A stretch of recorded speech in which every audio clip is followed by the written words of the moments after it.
आज के ब्लॉग में आपका स्वागत है। हम मैच खेल रहे थे, हमारी बॉल खो गई तो हम मैच अब बॉल को लेने जा रहे हैं दुकान पर। भाई जा रहा है संग, पेमेंट यही करेगा है,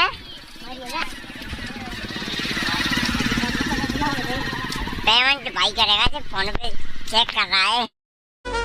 हर थारी जिंदगी कटे मौज में, मारी तो ना कट रही है।